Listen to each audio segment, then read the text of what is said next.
আমি আমার স্বামীর সঙ্গে ৭ বছর প্রেম করার পরে তার সঙ্গে আমার বিয়ে হয়, কিন্তু আমার এই বিয়ে আমার শ্বশুরবাড়ির কেউ মেনে নেয়নি। তবে স্বামীর সামনে সবাই এমন ভাব করতো যেন সবাই আমাকে অনেক ভালোবাসে। বিয়ের ৪ মাসের মধ্যে আমি অনেক অসুস্থ হয়ে পড়ি, এমন পরিমাণ অসুস্থ হয়ে গেছি যে ঠিক মতো হাঁটতেও পারতাম না। অনেক ডাক্তার দেখিয়েছি কিন্তু কেউ কোনো রোগ ধরতে পারেনি। এদিকে শ্বশুরবাড়ির লোক ভাবে আমি ন্যাকা করছি, শাশুড়ি ভাবে আমি কাজের ভয়ে এরকম করছি, কিন্তু আমি তো জানি আমি খুবই অসুস্থ, কারণ নিজের অসুস্থতা শুধুমাত্র নিজেই বোঝা যায়। এদিকে শাশুড়ি আমার স্বামীর কাছে অনেক কান ভাঙুনি দেয়। আমি আমার স্বামীকে বললাম যে আমাকে কোনো এক কবিরাজের কাছে নিয়ে যাও। তখন আমার স্বামী অনেক হাসলো, বলল এই যুগে কেউ এখনো কবিরাজ বিশ্বাস করে? আমি আমার স্বামীকে বললাম কালো জাদু, জাদুটোনা এগুলো কোরআনেও আছে। এ কথা শুনে আমার স্বামী পাত্তা দিল না, বরং তার মায়ের কাছে গিয়ে আরও এগুলো বলে দিল। আমার শরীরটা ক্রমে আরও খারাপ হয়ে লাগলো।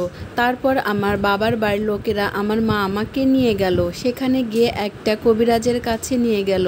সেই কবিরাজ বলল যে আমার শাশুড়ি ননদ মিলে আমাকে কালো জাদু করেছে, আমার কিছু কাপড় নিয়ে এই কালো জাদু করেছে, আমার বিছানার নিচে একটা পুতুল সেলাই করা আছে। এই সব কথা আমি আমার স্বামীকে বললাম। সে এইসব কথা কিছুতেই বিশ্বাস করবে না। তাকে বললাম তোশক খুলে দেখো পুতুল আছে।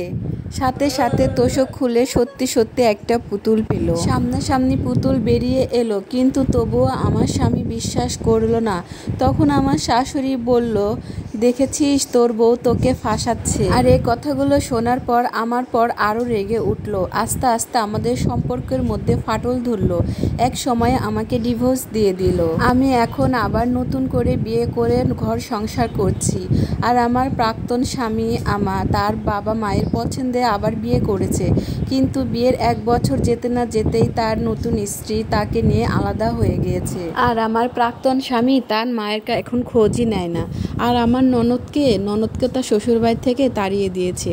আসলে এটাই হয় উপরওয়ালার খেল। এই গল্পটি এক আপুর বাস্তব জীবন থেকে নেওয়া। আমার ভিডিওটি যদি আপনাদের ভালো লেগে থাকে তো প্লিজ আমার ভিডিওটিতে একটা লাইক দিবেন।